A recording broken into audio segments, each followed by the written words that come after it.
All right, people. So I'm going to try one more social commentary video, and this one I'm gonna look at this whole immigration slash migration problem because I feel like there's such a big difference between Democrats and Republicans. I would say liberals and conservatives, whites and blacks, and whites and Latinos and blacks, and Asians, more or less fitting in, and Latinos just, walking in with their plumage out and just taking over areas that they take over. And then everyone's talking about this violence, black on Asian violence. Now we have this anti-Israeli or anti-Jew violence. Um, there was a point at some time where I think there was a significant amount of anti-Latino violence. But I think that's kind of calmed down. And I have a fair amount of experience with these issues. I'm not talking about this, just sitting in my chair in Colorado and talking about it. I mean, there was a point in time where Latinos were harassed and so on in this country. And I think that forced them to be more coherent. And then they developed a certain amount of, let's say, resilience to anti-Latino violence. They learned to hang. I won't say they learned, but they began to hang out with each other more. And then once they realized they had some ability to fight off this anti-Latino violence, then their other problems crept in, like more crime, driving around without license plates, driving around without insurance, having accidents. It was a big thing. I remember not too long ago. Latinos getting into accidents and racing off down the street. Going into housing complexes full of Latinos, you couldn't find them, track them down. And then there was this big problem with unlicensed Latino drivers getting into accidents and just disappearing. And people learned, I think, to be wary around Latinos, especially Latino males. Then the gang violence, then the gang rapes, then the drug violence, and I think we learned in this country as Americans as a whole not to mess with Latinos. And there was a certain self-defense mechanism, perhaps, that they're engaged in all this crime, but definitely there was a rash of Latino crime in this country, and it just was a boundary layer between Americans and traditional, long-term Americans, and these the rise in Latino numbers in our society. I can certainly say there are places in this country now that are almost 100% Latino, areas in the DC area for sure, and the West. I mean, El Paso is just this steaming mass of Latinos, honestly. And it's not like, Los Angeles. There's parts of the world, Miami, there's parts of this country where they have taken a dominant position in certain areas. So I think one of the problems that people are not considering and people are not admitting is some sections, some divisions in this country see this migrant or support for migrants or tolerance of migrants or encourage of migrants to be almost a culture war between traditional American elements of society and these new elements that are associated with migration, immigration, illegal immigration or not, from South America, Central America, and so on. That's aside from the security issues that are directly, related to drug gangs or people moving illegal materials and crime and so forth across the border, moving guns south to fuel, the drug gangs. There's all these issues associated. If you just take away the cultural issues, you still have the criminal issues. And a lot of people in this country were perfectly happy with the way things were in this country in the 70s, 80s, 90s. They're not interested in seeing the United States become, I would say, substantially Latino. They're not interested in seeing a subculture or a parallel country develop in the United States where people speak two languages, okay, as opposed to one. Where you can have people sitting there talking to you or talking next to you or whatever, and you can't understand what they're saying. That's not what most people in this country want to deal with. They're at least want to be able to understand what people near them are saying. If they're talking in Spanish and you don't speak Spanish, it's almost like, a threat. It is a undermining threat to sit there and listen to a bunch of people around you talking in language you don't understand. It's almost like you're in a foreign country instead of they're in a foreign country. So it's all this pro Latino / Spanish is not something that Americans are used to, whether they're white or black or Asian. Sure, some Asians, speaking Asian in an environment where, there most are some Americans, because we don't see Asians as a threat like we see some Latinos. And that's it may not sound like a politically correct thing to say, but the fact that something is not politically correct doesn't change the fact that it's true for a lot of people.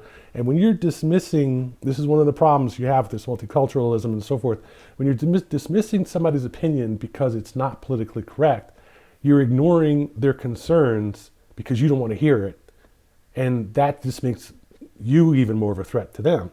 So what I'm saying is, I think one of the big undercurrents that people are missing that talk about immigration and so forth is that people literally, hang on, I put this back in. People literally feel threatened by this. They're not comfortable with these social changes.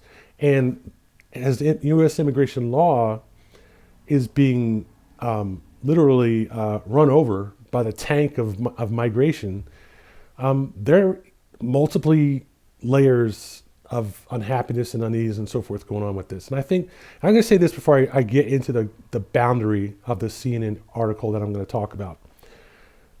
I think there are a lot of people in this country who just literally do not want any migration from South America. They think there's enough migration here. They're worried about being overrun by Latinos that are growing families and so forth here. They have yet to see an effective check or stop or break on Latino migration that doesn't involve Mexico just stopping them from coming to the border. And I think that this whole thing about these people that'll travel 2,000 miles and cross through 18 countries and worry about getting raped and robbed and killed along the way and crossing the border and crossing this constant concierge wire. I think that idea scares a lot of people, okay? That we're not impressed by the fact that you did that. That's scary, okay? That in our society, we wonder, how do we stop you? Okay? It's not a question of stopping migration. It's a question of controlling. How do we even get this even under control? Do we have any kind of control over what's happening? And that is the real question. So I'm going to save the other comments that I have for this until after the story, because I think the story talks about the politics that are going on at the national level about migration. But the message is not necessarily coming from the national level. The message is coming from the state and local level, where people are just like saying, I'm tired of talking with people who want to promote migration. We want less. We don't want this change. This change is not what we want. Okay? For people who live in a country where 85% of the population is white, they don't want to see suddenly a significant population of Latinos develop in their area. They just don't want that. They're not saying that they're against or racist or something against all Latinos. What they're concerned about is the inability to control it as much as anything else. There's no question that when you have a population shift in 10, 20 years, where you're the average town, I'm not kidding you, the average town in the United States, average suburb, average city, would be about 85% whites and 15% blacks, and largely segregated. Okay, that's the default model, largely segregated and mostly white. Okay, And in 20 years, that changes to where it's 50% white and 25% Latino and, and 20%, African or whatever American. That's a scary phenomenon, especially when you talk about the change in crime, multi-ethnic education, all this nonsense, that anti-conservative nonsense, and it's not. I'm not saying that it's all nonsense, but wokeism, all this stuff. They're not interested in that. Most people in this world, in this United States of America, are not interested in changing their society. They're happy to have people who are not happy, say in San Antonio or Abilene or whatever. You're not happy here, move to Houston, move to Austin. That's fine. They don't have a problem with that. What they don't want to have happen is to have San Antonio or Waco become 50% Latino. That alone is where their problem is. Okay, and we do have a system of laws that are supposed to control immigration. And when people come to this country and their goal is to bypass our immigration system and our controls at the border, one way or another, somehow, so they get to the United States and they can work here and start a life, okay?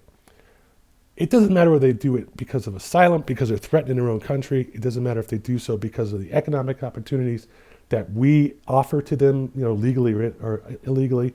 It matters because they're starting off by showing a literal lack of respect for the laws in this country, but they still want us to take them in. It's like if somebody came to your house and kept beating on your door until you had to open the door because you just got tired of somebody beating on your door. It doesn't matter if they're going to say, I just want to work. I just want to have a safe place to raise my kids, all this kind of stuff.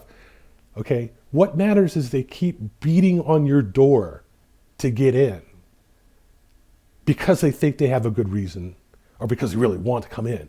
That's not the kind of people that civilized people want to deal with, any more than I'm sure most Latinos want to deal with drug gangs or kidnapping gangs or whatever. So I think the real issue that most people who talk about, the economic pressure in South America is really bad. There's lack of opportunity. There could be 500 things wrong with South America. Okay. Most of those problems we don't have here, which is why they want to come here, okay? We can't maintain our society if we let in a bunch of people who ruin it just by sheer numbers. And that's where the real conflict is. And I think that I honestly believe that most of the pro-immigration people are just ignoring that. Because and it's like, there's 5 million seals getting clubbed and eaten by, sharks and orcas every year, okay?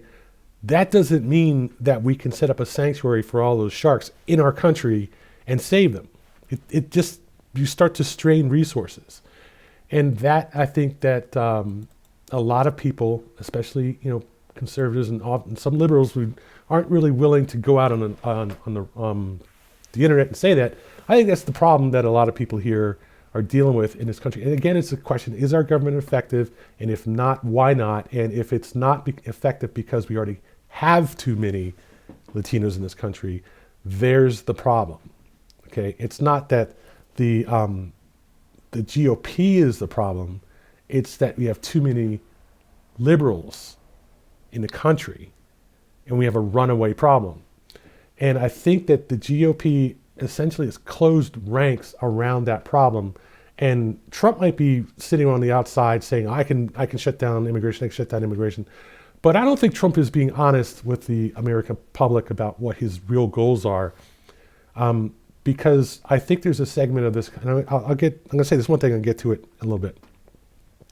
I think there's a segment of this country that just wants to deport Latinos, that American citizenship or not, and they just want to round up a significant number of Latinos in this country and deport them back to South America. I think that is the one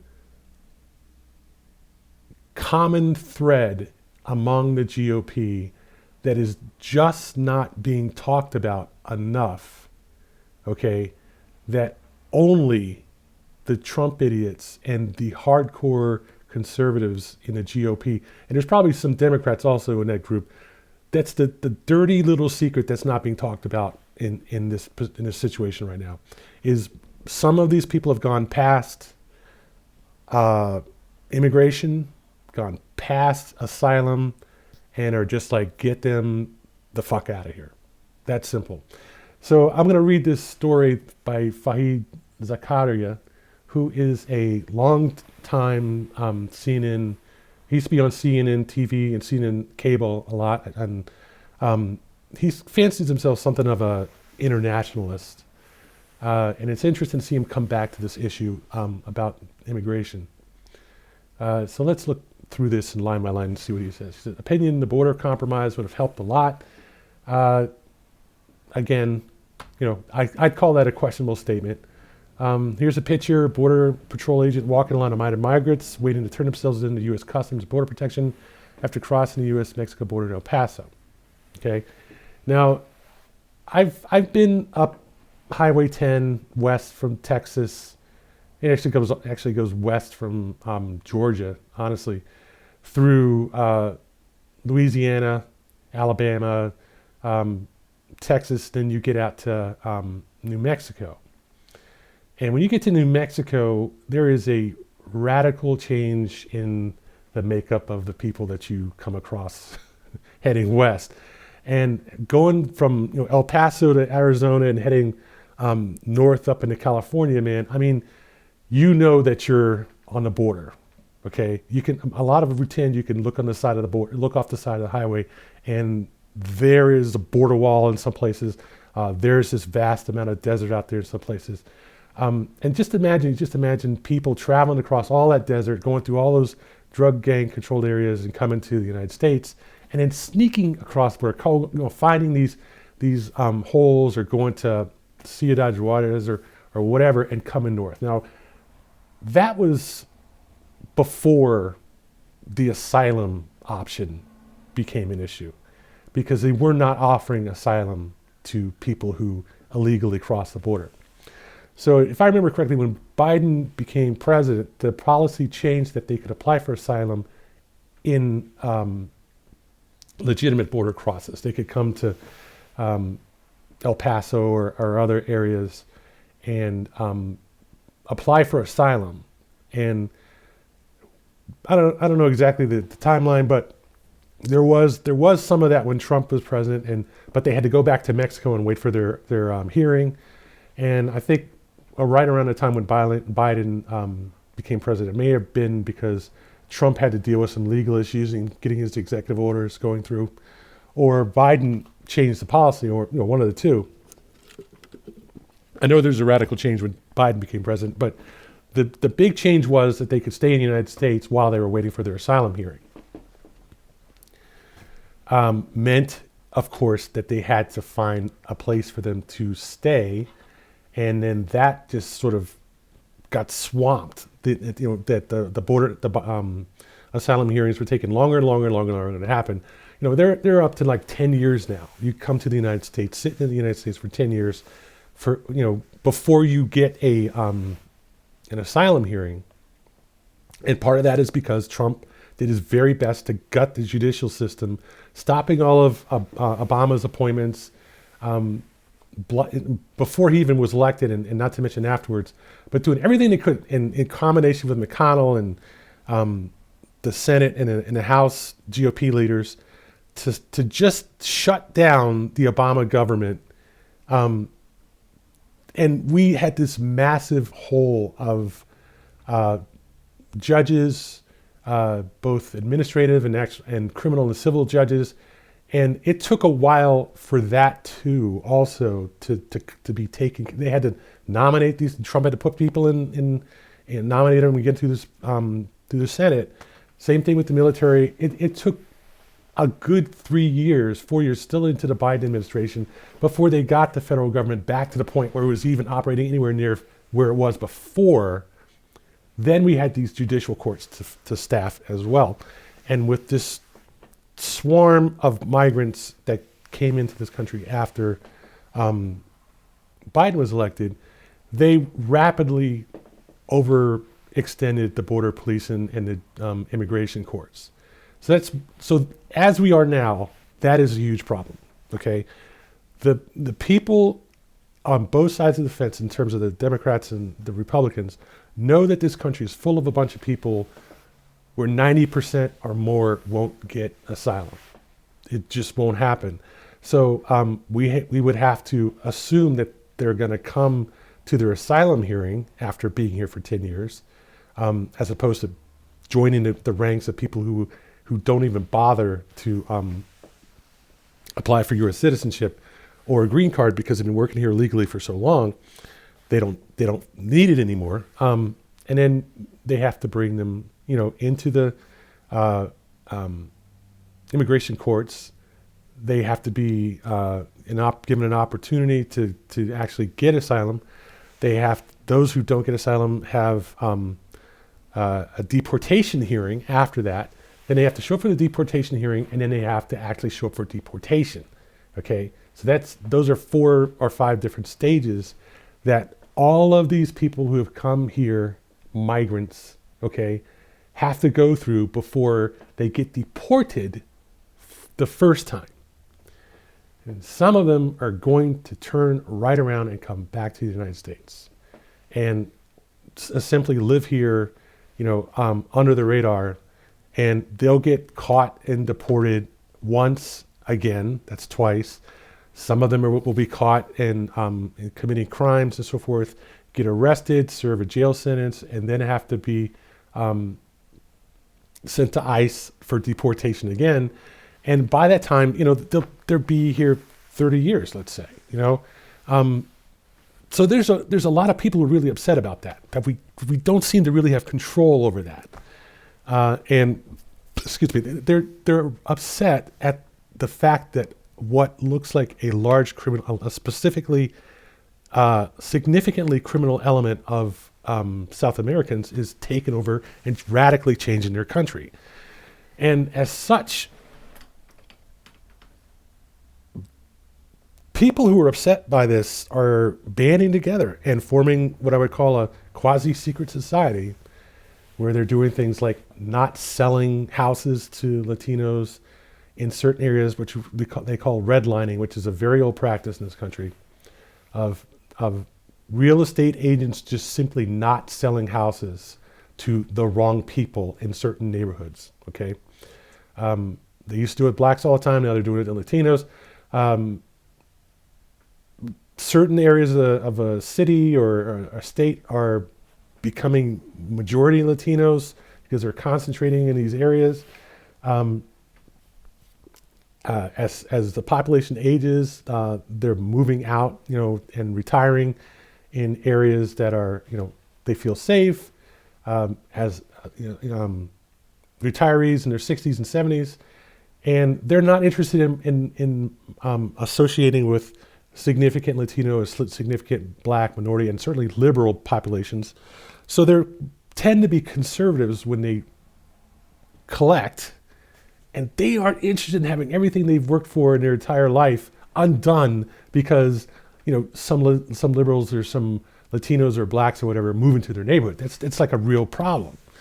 So there's that multiculturalism is an issue. There's the liberal versus conservative issue. There's a white versus black versus Latino issue. There's a whole lot of issues being cooked up behind this. And what I'm saying, in my opinion, is you've got old school racism in this country combining with new school xenophobia. And the core, in my opinion, of the Trump support is they're looking for somebody who they can count on to be their champion, even if it's not really the case. Trump's just using them for his own economic advantage, so I think, but that's a different point. They really trust him to fight for their concerns in the White House. Okay. And when it comes to the border, I simply think that the GOP has decided to walk the fuck away from the border issue and not get overexposed with it, because they are not in a position right now with the Senate majority Democrats and the White House controlling, Biden controlling the White House. They are not in a good position now to do what they really want to do, which is to start deporting just another sweep like Reagan did in the 80s. Go out there, find Latinos, put them on a train and send them back. That's what Reagan did, okay, when he was governor of California. So it's not going to help to do that if they can't keep them from coming back in. All right. So this, I'm telling you brass tacks here. That's what the real issue is with the border. It's not about changing the law. It's banishing Latinos from the United States is what it's about. Of course, they've got to do that while they can. And I guess if they're going to do that, they have to be able to make it stick. It can't be something where there's drug gangs controlling the border, and everything that comes across the border is really controlled by the drug gangs, not by the United States government. So to deal with that, they need more funding for the border. That's simple. And most people do not want to spend more money on the border. They just want the border to work. That's it. No, between Mexico, they've seen it shut down with Mexico. They know that this can be done, and they're saying just work out something with Mexico to stop these people from coming back in the country. And the Mexicans are going like, we can't stop all these people from coming. We can stop some of them, but we can't stop them all. So the issue is, how do we get around exposing these various issues and just get through this election? It's the real problem here. So let's go to the next one here. Where are we here? All right, I've been arguing for a long time the Democratic Party needs to recognize that the crisis at the southern border is real, that is a result of a totally broken asylum system, and it needs to be fixed urgently, okay? Yeah, it's not the crisis at the border that's real, it's the crisis away from the border that's real. It is certainly not the result of a totally broken asylum system. It is a complex socioeconomic, racist, and cultural conflict between the United States as it was maybe 20 years ago and South America as it has been since the Spanish left South America.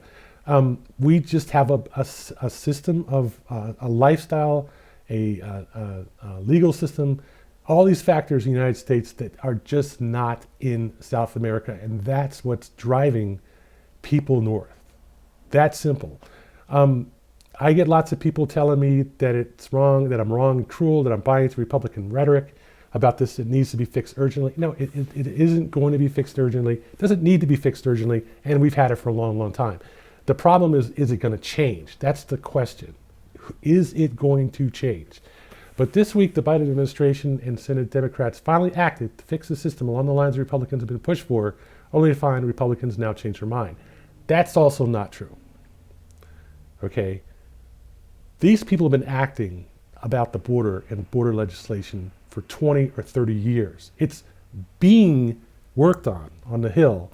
The problem is they can't get a consensus about what to do. What has happened recently with the border legislation in Congress is there is no consensus about what to do about it.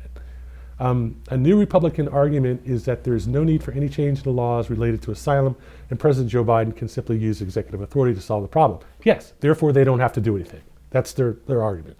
Okay, that is now the view articulated by former President Donald Trump, House Speaker Mike Johnson, Texas Governor Abbott, Florida Governor Ron DeSantis, as well as Elon Musk, among other influential officials. Yes, they have done a total 180 within the past month, having a border compromise in the Senate.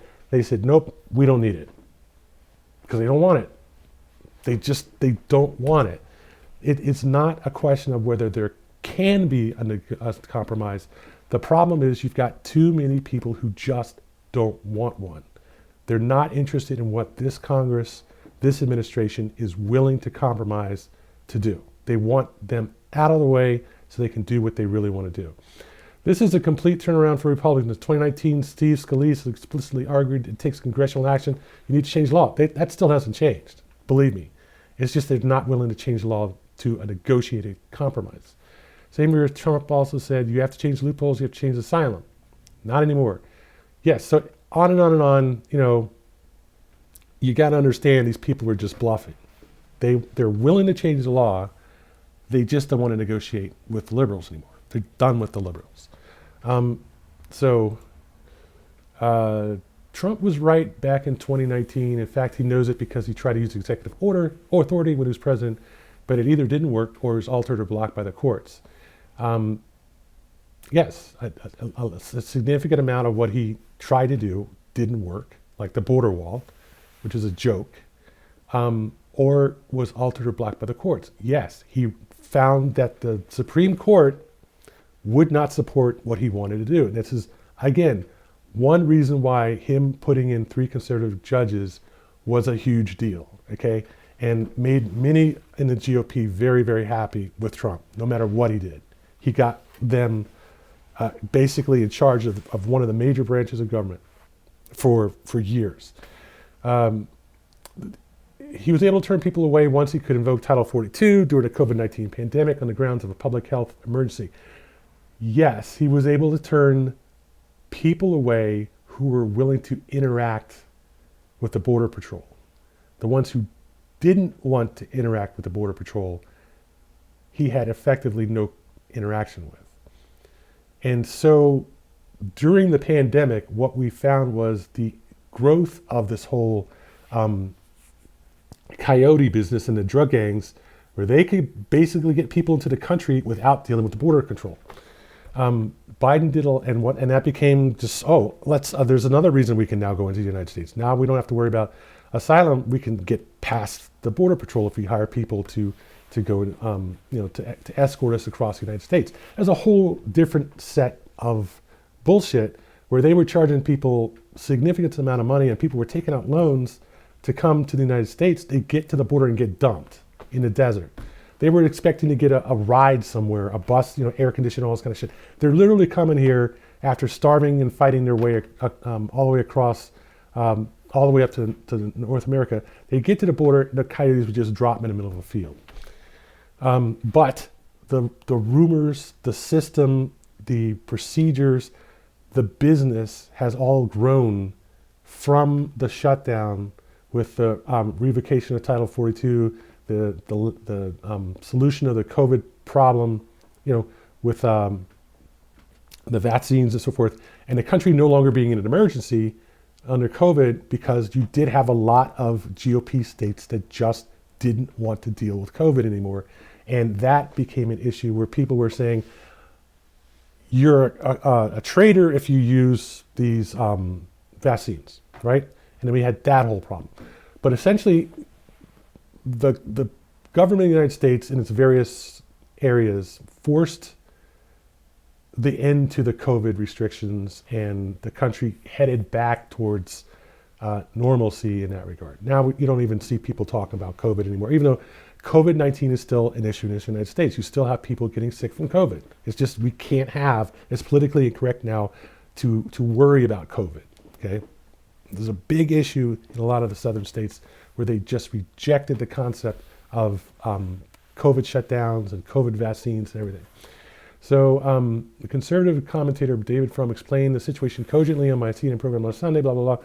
Most people have an image of the problem that comes from the 1990s and 2000s with hordes of undocumented immigrants crossing the border and evading law enforcement authorities. Possibly most people do, I don't know. I'm sure that's one perspective. But that's not what's happening now. Today, people come to the border, rather than running away from the law, they run towards it.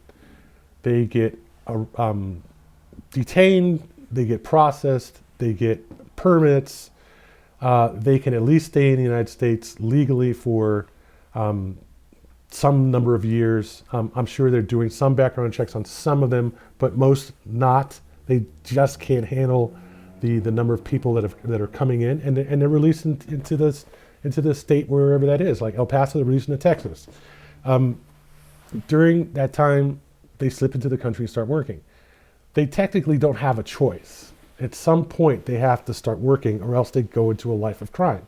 You can't live off this charity that these ultra liberals will literally provide for them. You want to live off that for so long. There's only so much money for charity. They have to start working, or they start stealing, or they start stealing and working, or they get into running prostitution, running all kinds of just all kinds of criminal activity that they are tempted to get involved in by the simple fact that they cannot work here legally, have no money, and they have to survive somehow. It's just that simple.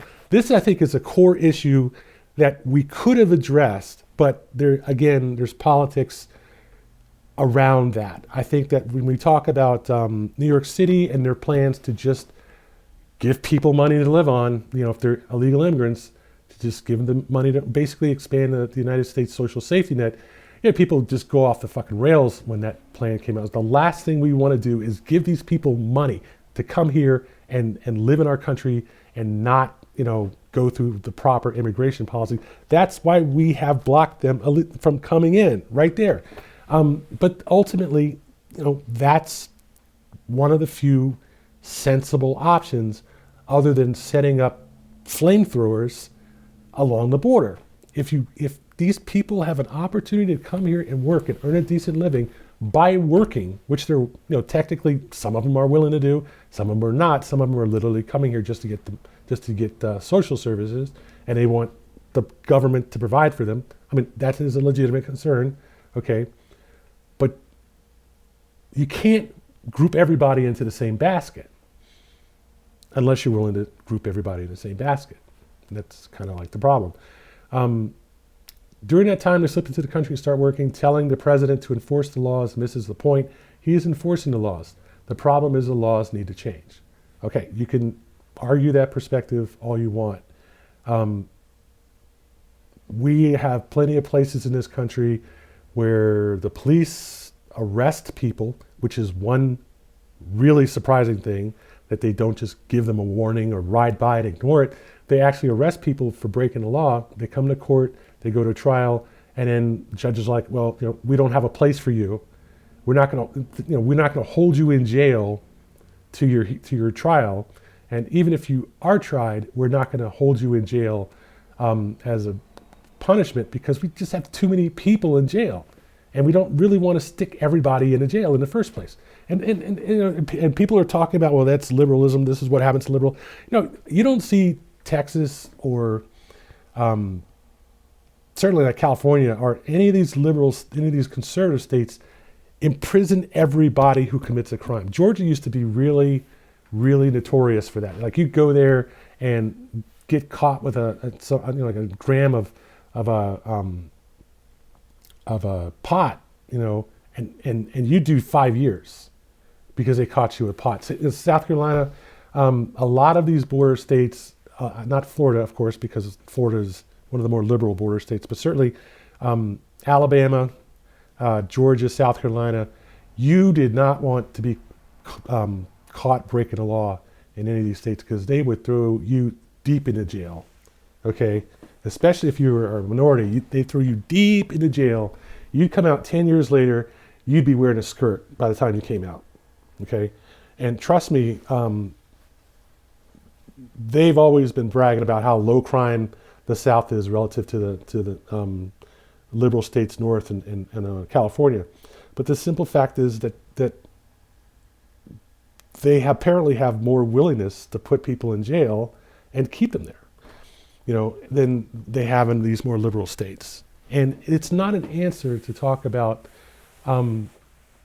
enforcing the law because they don't have the resources or not willing to spend the resources to enforce the law and to the degree of the crime that they have in these states. So let's go to this last paragraph. This is on the second page. We're already half an hour into this shit. It's not just law. The reality is that border authorities are totally overwhelmed with about 5 times as many apprehensions at the southwest border in fiscal year 2023 as there were a decade area. And that's true because of the networking that this migration has, where everybody has a cell phone. They're all getting emails. They're all getting text messages from people up and down the chain. And even if things that are not true are being passed around, I remember there was a rumor or something, a story I saw about a rumor that everyone was getting asylum, or they were going to get asylum this month if they made it in this month. And it just wasn't the case. And the problem is that it's just like society at large.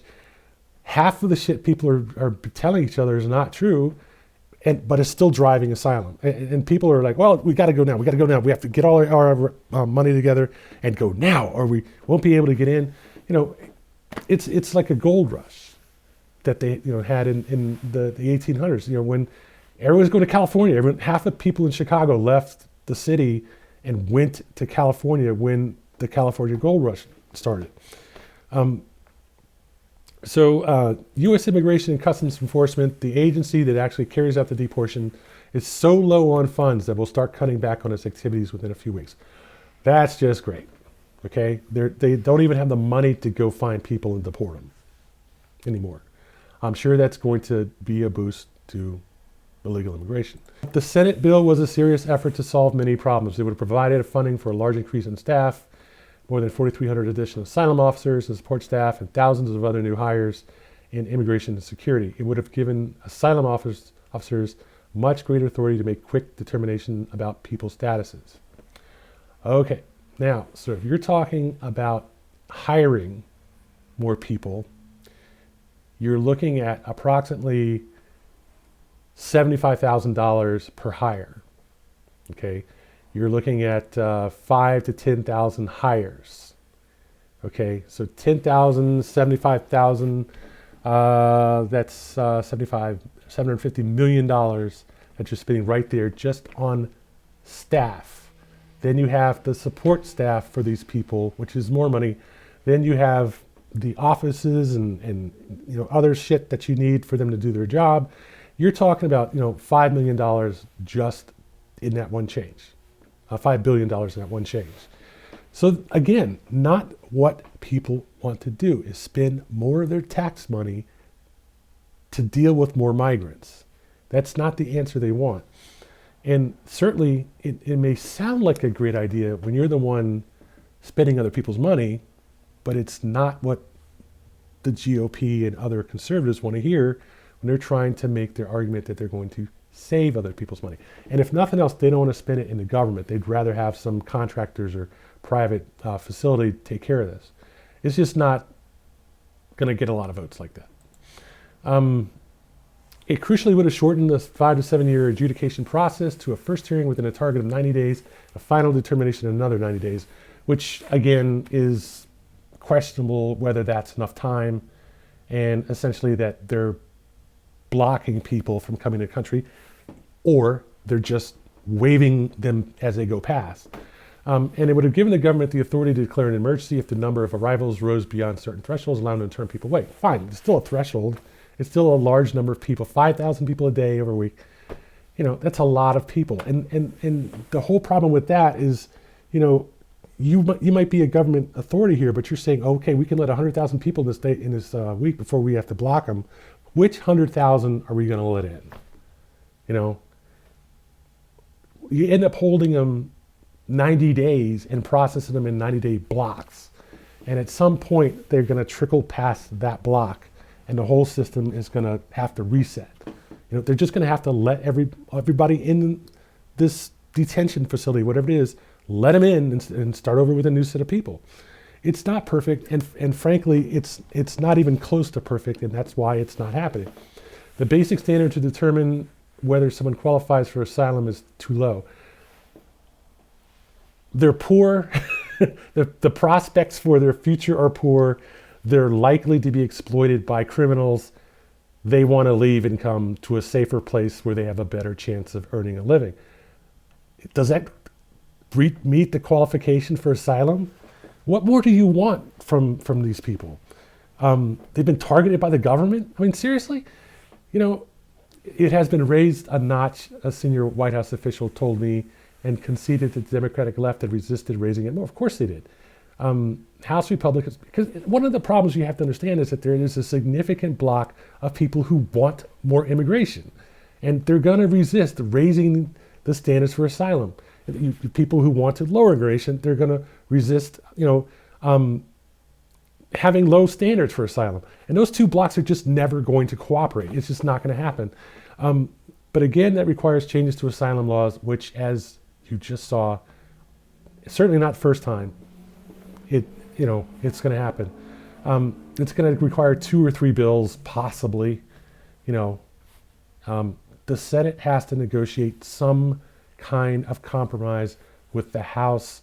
You need the House to want to cooperate with the Senate, not one office that wants to pass a law, the other office that's saying, we're not interested in another bullshit immigration law. We're not interested in that.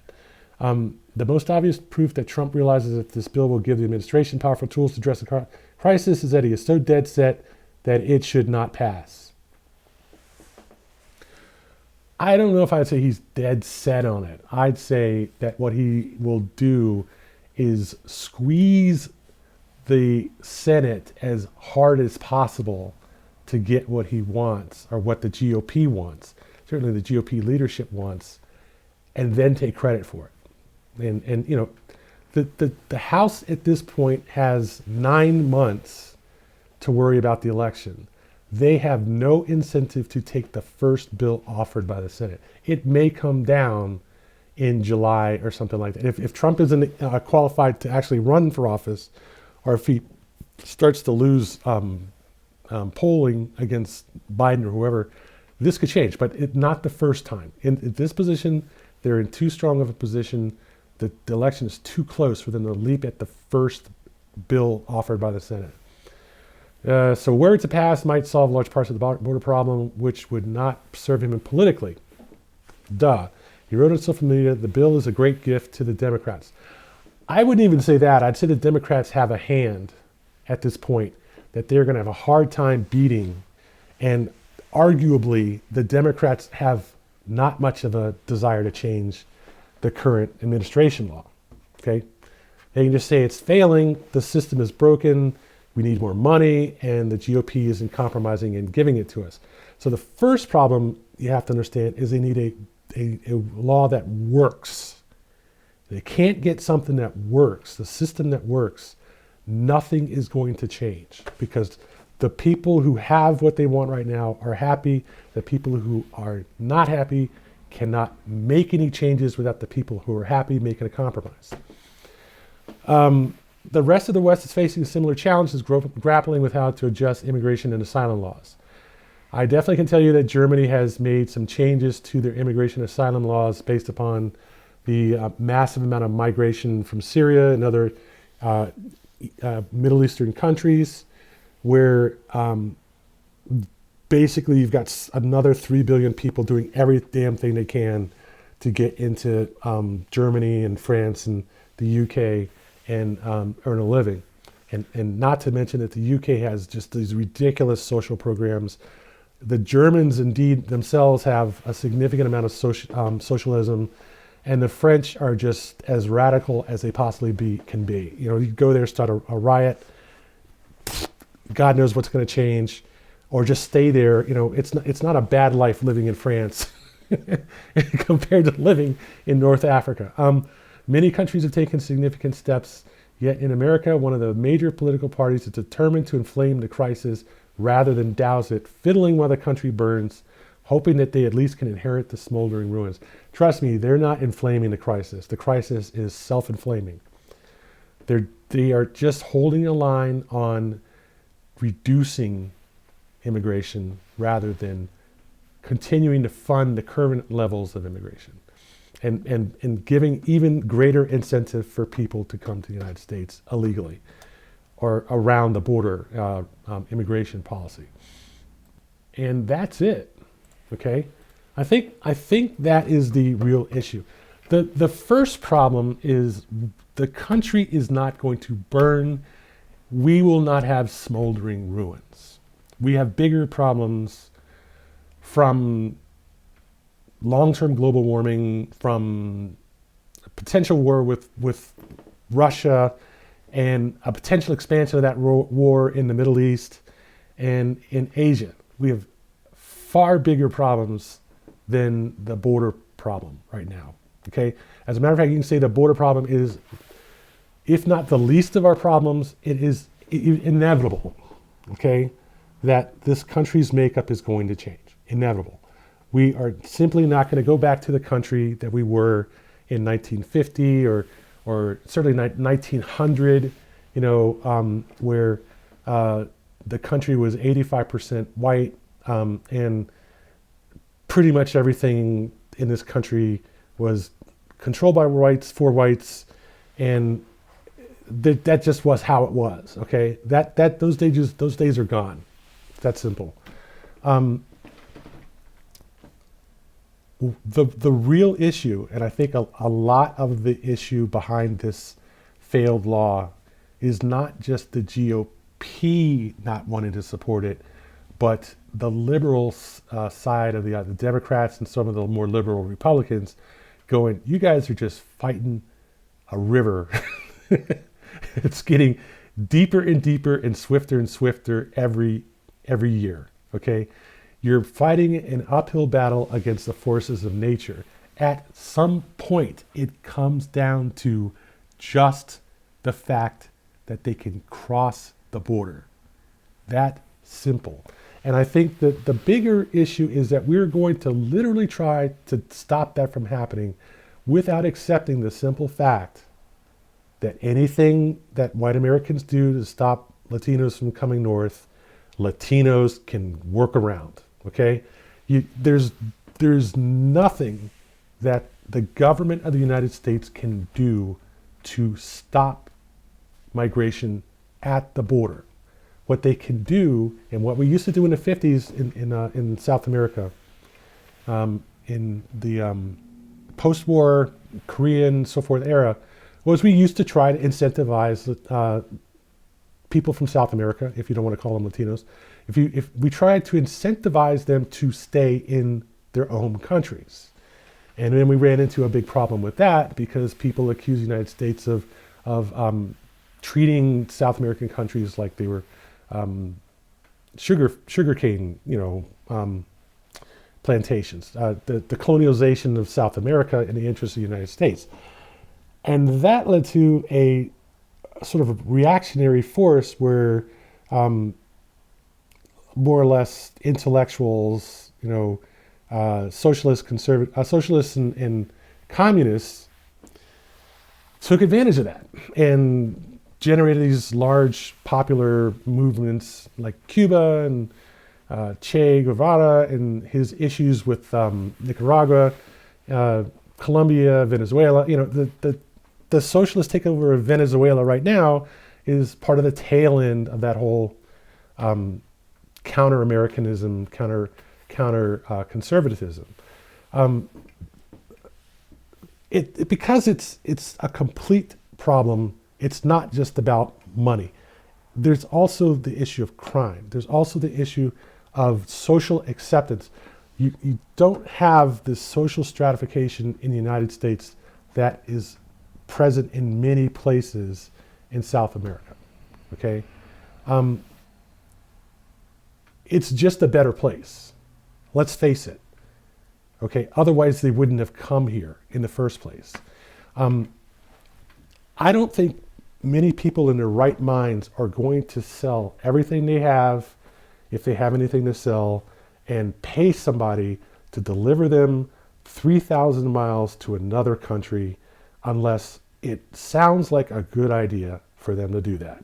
Okay? They'd rather stay in their home countries. Now, I understand, I'm not saying that I'm an expert on South America, but I understand that there are regions in many parts of South America where that is what happens. Children get to the age of 14, 15, they leave their countries, they go to the United States, they earn money, they send half of it back to their parents back in their home countries. It's just, that's how it's done. Okay? And if you were sitting in the middle of Western United States in southwest corner of Utah, north corner of Arizona, somewhere in the middle of nowhere, okay? You wouldn't necessarily want to stay there when you could move to a decent place like Phoenix or Los Angeles or Santa Barbara, anywhere where there's a decent economy. Why would you want to stay there in the middle of a desert? And I see people doing this. You drive by these rusted out old hulks and collections of RVs. If you've ever really been in the West and travel around in the West, you will see a lot of really bad living conditions. Same thing in Southeast United States. Some of the worst living conditions, and seeing people struggling to live there. It's just bad, bad. No one in their right mind would want to live there. Same thing with urban areas. The same thing with some parts of Memphis and St. Louis and Cincinnati, other parts of the country. Who would want to live there? Chicago. I can't imagine anybody wanting to live in Chicago. And I'll be honest with you. And I've been to Chicago a few times. Been on the shore and through Southwest. Damn it, what's going on now? West Chicago. There's some decent parts of Chicago, but there are a lot of holes in Chicago.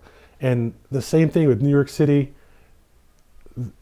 People are everywhere in this country, but there are definitely, I think everybody in this country would say this, there's some places they wouldn't want to live, and there's some places they would want to live, okay? Some place they prefer to live, some place they want nothing to do with. And there are people living there who don't want new people coming there, and there are people living in some places who are happy.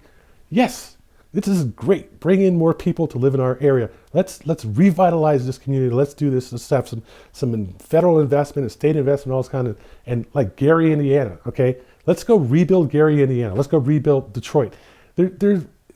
Change is not necessarily, a bad thing, and change is going to happen. And the people who are trying to say that there will be no change, we don't want anything to change. We want our community to be just like it is. There's places for them. There's places where that's the case, where the society is set up that way. But in a lot of places, you can't control change. It's just too much change to control it. So I think the real issue is when you talk about the federal government, okay, there's two sides to that story.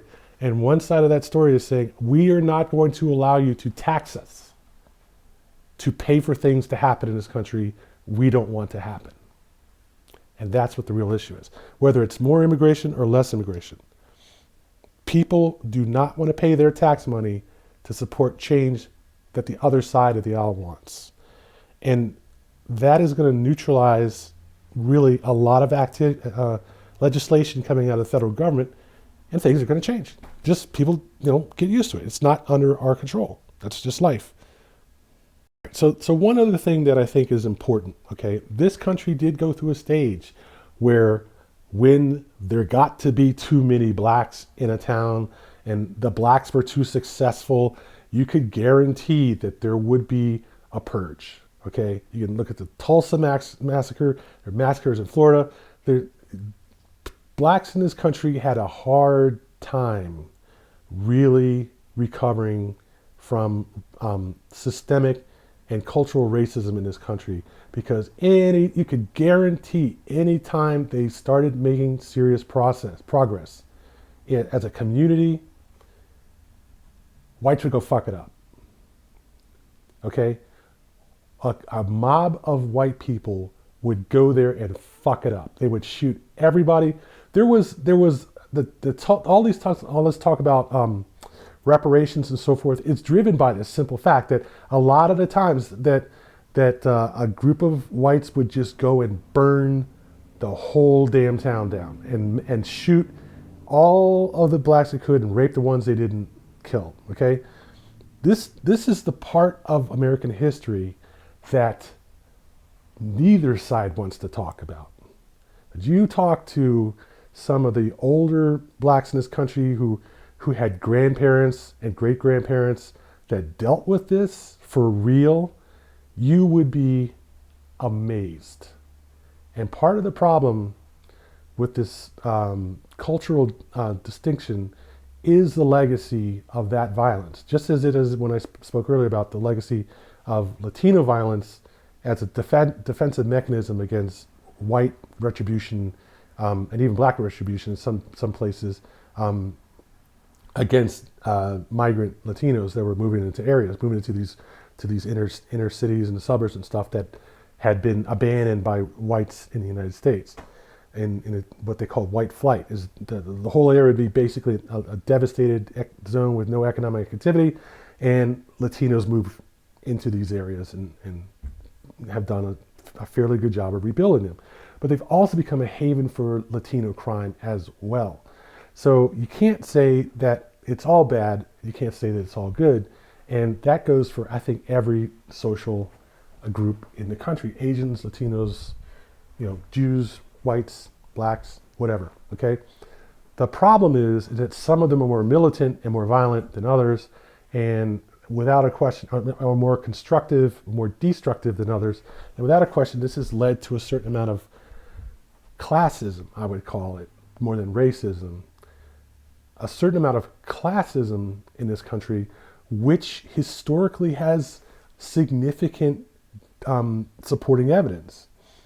The reason we still have racism and culturalism and elitism and all these other isms is because statistically those features have been used scientifically to justify various economic policies and social policies. It's not like you can say it doesn't matter. It does matter. But you can always talk about it scientifically, and science reinforces the use of these isms.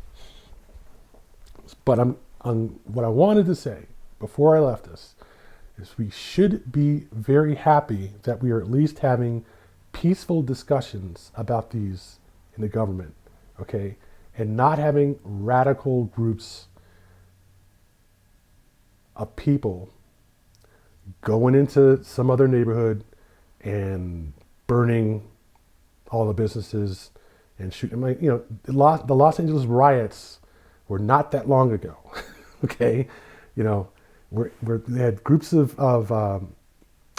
non-Asians, I would say this, essentially robbing, burning, looting the hell out of the Asian areas, and the government was trying to control it by stripping guns from all the Asians. It was a crazy situation. So if say 100,000 Latinos were to gather on the United States side of the border and say we're going to move into Kentucky and just take over this whole county, that could happen. And you'd have the other 99 counties in Kentucky that would be waiting for them to get there. And all of them carrying like 5 guns and 500 rounds of ammunition. It's not like it. We have not quite gotten to that point yet. Okay, but 100 years ago, that's how that problem would have been solved. And don't underestimate the capability that happens again at some point. We will see.